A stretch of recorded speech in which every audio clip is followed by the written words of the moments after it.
ಟಿವಿ24 ಕನ್ನಡ ನ್ಯೂಸ್ಗೆ ಸ್ವಾಗತ. ಗಲಭೆ ಪೀಡಿತ ಬಾಂಗ್ಲಾದೇಶ ಹೊತ್ತಿ ಉರಿತಾ ಇದೆ. ಅಲ್ಲಿಗೆ ವಿದ್ಯಾಭ್ಯಾಸಕ್ಕೆ ತೆರಳಿದ್ದ ಬೆಳಗಾವಿಯ 25 ವೈದ್ಯಕೀಯ ವಿದ್ಯಾರ್ಥಿಗಳು ಕಳೆದ 4 ದಿನಗಳ ಹಿಂದೆಯೇ ಸುರಕ್ಷಿತವಾಗಿ ತಾಯ್ನಾಡಿಗೆ ಆಗಮಿಸಿದ್ದಾರೆ. ಸಂಸದ ಜಗದೀಶ್ ಶೆಟ್ಟರ್ ಹಾಗೂ ಜಿಲ್ಲಾಧಿಕಾರಿ ಮೊಹಮ್ಮದ್ ರೋಷನ್ ಅವರ ನೆರವಿನಿಂದ ವಿದ್ಯಾರ್ಥಿಗಳು ಸುರಕ್ಷಿತವಾಗಿ ತವರಿಗೆ ಮರಳಿದ್ದು, ಆತಂಕದಲ್ಲಿ ಇದ್ದ ಪೋಷಕರು ಇದೀಗ ನಿಟ್ಟುಸಿರು ಬಿಟ್ಟಿದ್ದಾರೆ. ಬಾಂಗ್ಲಾದಲ್ಲಿ ವೈದ್ಯಕೀಯ ಶಿಕ್ಷಣ ಪಡಿತಾ ಇದ್ದ ವಿದ್ಯಾರ್ಥಿ ನೇಹಲ್ ಸಮನೂರು ಪ್ರತಿಕ್ರಿಯೆ ನೀಡಿ, ನಾವು ಬಾಂಗ್ಲಾದಲ್ಲೇ ಉಳಿದುಕೊಂಡಿದ್ರೆ ರೂಮ್ನಲ್ಲಿ ಕೂಡಿ ಹಾಕಿ ಹಿಂಸೆ ಕೊಡ್ತಾ ಇದ್ರು. ಅಲ್ಲಿ ನಾವು ಸಾಕಷ್ಟು ನೋವು ಅನುಭವಿಸಿದ್ವಿ. ಎಲ್ಲ ಕಡೆಯೂ ಕೂಡ ಕರ್ಫ್ಯೂ ಇತ್ತು. ಊಟಕ್ಕೂ ಪರದಾಡಬೇಕಾಗಿತ್ತು. 2 ನಿಮಿಷದಲ್ಲಿ ತಿನ್ನೋಕೇನಾದ್ರೂ ತಂದು ರೂಮ್ ಸೇರಿಸ್ತಾ ಇದ್ವಿ ಎಂದರು. ಇನ್ನು ಲೇಡೀಸ್ ಹಾಸ್ಟೆಲ್ ಹತ್ತಿರ ಬಹಳಷ್ಟು ಸಮಸ್ಯೆಗಳು ಇದ್ವು. ಅಲ್ಲಿ ಊಟವೂ ಕೂಡ ಇರಲಿಲ್ಲ, ನೆಟ್ವರ್ಕ್ ಕೂಡ ಇರಲಿಲ್ಲ. ಹಾಗಾಗಿ ಪೋಷಕರ ಜೊತೆಗೆ ಮಾತನಾಡಲು ಆಗಲಿಲ್ಲ. ಬಾಂಗ್ಲಾದಲ್ಲಿ ನಾನು ಭಯಭೀತನಾಗಿದ್ದೆ.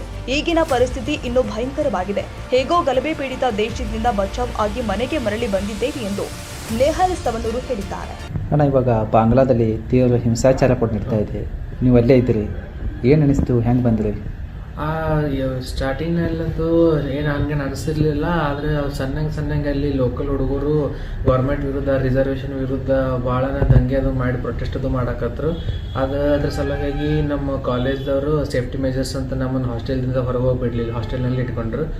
ಅದು ಹಾಸ್ಟೆಲ್ ಇರೋದ್ರಿಂದಾಗಿ ಏನಾಯ್ತು ಅಂತಂದರೆ ಗರ್ಲ್ಸ್ ಹಾಸ್ಟೆಲ್ನಲ್ಲಿ ಅವರಿಗೆ ಸರಿಯಾಗಿ ಊಟ ಸಿಗಲಿಲ್ಲ. ಆಮೇಲೆ ಮತ್ತು ಅವ್ರು ಈ ಕಡೆ ಇದ್ದಿದ್ದನ್ನೆಲ್ಲ ಖಾಲಿ ಆಗೈತೆ ಅಂದ್ಕೊಳಕ್ಕೆ ಭಾಳ ಅವರಿಗೆ ತೊಂದರೆ ಆಗ್ತಿತ್ತು. ಆಮೇಲೆ ನೆಟ್ಟನ್ನು ತೆಗೆದುಬಿಟ್ರು ಅಂತಂದ್ಕೊಳ್ಳಿ ಮನೆಯವ್ರ ಜೊತೆ ಏನು ಕಾಂಟ್ಯಾಕ್ಟು ಮಾಡ್ಲಿಕ್ಕೆ ಆಗಲಿಲ್ಲ, ಅವ್ರಿಗೇನು ತಿಳ್ಸೋಕ್ಕಾಗಲಿಲ್ಲ ಅಂದ್ಕೊಂಡು ಟೆನ್ಷನ್ ಇತ್ತು, ಏನು ಮಾಡ್ಬೇಕು ಈಗ ಮುಂದಂತ. ಆಮೇಲೆ ಒಂದಿನ ಇಂಟರ್ನ್ಯಾಷನಲ್ ಕಾಲ್ ಪ್ಯಾಕ್ ಹಾಕ್ಸ್ಕೊಂಡು ಮತ್ತು ಮನೆಯವ್ರಿಗೆ ತಿಳಿಸಿದ ಕೂಡಲೇ ಮತ್ತು ಎಲ್ಲ ಪೇರೆಂಟ್ಸು, ನಮ್ಮ ಪೇರೆಂಟ್ಸ್ ಎಲ್ಲ ಕೂಡಿ ಬೆಳಗಾವಿ DC ಅವರಿಗೆ ಮತ್ತು ನಮ್ಮ MP ಜಗದೀಶ್ ಶೆಟ್ಟರ್ ಅವರಿಗೆ ಮಾತಾಡಿ ಅವ್ರ ಕಡೆಯಿಂದ ಫೋನ್ ಮಾಡಿಸಿದ ಕೂಡಲೇ ಅಲ್ಲಿ ಎಂಬಸಿದವರು ಬೇಗನೆ ಆ್ಯಕ್ಷನ್ ತೊಗೊಂಡು ನಮ್ಮನ್ನ ಅಲ್ಲಿಂದ ಕಳಿಸ್ಕೊಟ್ರು. ಅದಕ್ಕೆ ನಾವು ಬರ್ಲಿಕ್ಕಾಯ್ತು. ಈ ಟೈಮ್ದಲ್ಲಿ ಅಲ್ಲಿ ಕುಂತಿದ್ರೆ ಬರೋದು ಭಾಳ ಕಷ್ಟ ಆಗ್ತಿತ್ತು. ಲಗ್ನ ಇದೆಲ್ಲ ನಾವು ಸೇಫ್ಟಿ ಪ್ರಿಕಾಷನ್ಸ್ ಎಲ್ಲ ತೊಗೊಂಡಂತ ಚಲೋ ಆಯ್ತಿದ್ರೆ ಮತ್ತು ಕಷ್ಟ ಭಾಳ ಆಗ್ತಿತ್ತು. ಸರ್, ನೀವಿರುವಂಥ ಸ್ಥಳದಲ್ಲಿ ಏನಾದ್ರು ಘಟನೆ ನಡೀತಾ?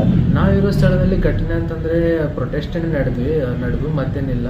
ಮತ್ತು ಎಲ್ಲ ಜೋರಾಗಿ ಆಂದೋಲನ ಎಲ್ಲ ಮಾಡಿದ್ರು. ಬಿಟ್ಟು ಮತ್ತೇನು ಅಷ್ಟೇ, ಟಿಯರ್ ಬಾಂಬ್ಸು, ಗ್ಯಾಸ್ ಎಲ್ಲ ಯೂಸ್ ಮಾಡಿದ್ದಾರೆ, ರಬ್ಬರ್ ಬುಲೆಟ್ಸ್ ಯೂಸ್ ಮಾಡಿದ್ದಾರೆ ಆರ್ಮಿದವರು.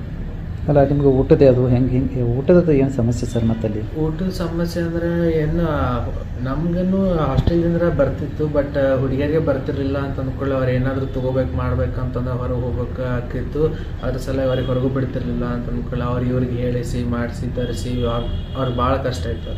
ಅವ್ರಿಗೆ ಏನಾದರೂ ನಿಮ್ಮ ಭದ್ರತೆಗಾಗಿ ಏನಾದ್ರು ಆರ್ಮಿ ಏನಾದ್ರು ನೇಮಕ ಮಾಡಿದ್ರೆ? ಹಾಗೇನಿಲ್ಲ, ನಮ್ಮ ಹಾಸ್ಟೆಲ್ನಲ್ಲೇ ನಮ್ಮ ವಾಚ್ಮೆನ್ ಇದ್ರಲ್ಲ, ಅವರೇ ನೋಡ್ಕೊತಿದ್ರು. ಎಲ್ಲಿ ಹೊರಗೆ ಹೋಗಿ ಬಿಡಂಗಿಲ್ಲ, ಹೊರಗಿನವ್ರಿಗೆ ಯಾರಿಗೆ ಒಳಗೆ ಹೋಗಿ ಬರೋಕ್ಕೆ ಬಿಡಂಗಿಲ್ಲ.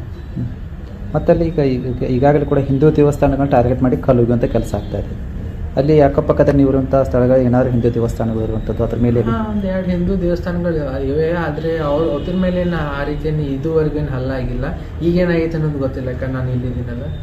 ಸರ್, ಇಲ್ಲಿ ಬರಲಿಕ್ಕೆ ಯಾರಾದರೂ ಸಹಾಯ ಮಾಡೋದು ಸರ್? ಹೌದು, ನಮ್ಮ MP ಸರ್ ಜಗದೀಶ್ ಶೆಟ್ಟರ್ ಅವರು ಮತ್ತು ನಮ್ಮ ಬೆಳಗಾವಿ DC ಸರ್ ಅವ್ರಿಗೆ ಭಾಳ ಹೆಲ್ಪ್ ಇರ್ತದಪ್ಪ. ಅವರಿಂದಾಗೇನೆ ಬಂದಿದ್ದು ಅಂತ ಹೇಳ್ಬೇಕಂದ್ರೆ. ಅವ್ರಿಗೇನು ಹೇಳಕ್ಕೆ ಇಷ್ಟಪಡ್ತಾರೆ ಸರ್? ಅವ್ರಿಗೇನು ಹೇಳಕ್ಕೆ ಇಷ್ಟಪಡ್ತೀವಿ ಸರ್? ಅವ್ರು ಭಾಳ ಕೈಂಡ್ ಹಾರ್ಟೆಡ್ಲಿ ಥ್ಯಾಂಕ್ಸ್ ಹೇಳ್ಬೇಕಂತಾನೆ. ಯಾಕಂದ್ರೆ ಅವ್ರು ಇರ್ತಿರ್ಕಿಲ್ಲ ಅಂದ್ರೆ ಮತ್ತೆ ಯಾವ ರೀತಿ ಬರ್ಬೇಕು, ಏನು ಮಾಡ್ಬೇಕು, ಅದೇನು ಅಫಿಷಿಯಲ್ಲೇ ಯಾವ ರೀತಿ ಬರ್ಬೇಕು ಅನ್ನೋದು ನಮಗೆ ಗೊತ್ತಾಗ್ತಿರ್ಲಿಲ್ಲ. ಮತ್ತು ಅವ್ರಲ್ಲಿ ಭಾಳ ಲಗ ಆ್ಯಕ್ಷನ್ ತೊಗೊಂಡೋದಕ್ಕೆ ಅವ್ರಿಗೆ ತುಂಬ ಥ್ಯಾಂಕ್ಸ್. ತಾಜಾ ಸುದ್ದಿಗಾಗಿ TV24 ನ್ಯೂಸ್ಗೆ ಸಬ್ಸ್ಕ್ರೈಬ್ ಮಾಡಿ ಮತ್ತು ಬೆಲ್ ಐಕಾನ್ ಒತ್ತಿ ತಪ್ಪದೇ ಲಿಂಕ್ ಶೇರ್ ಮಾಡಿ.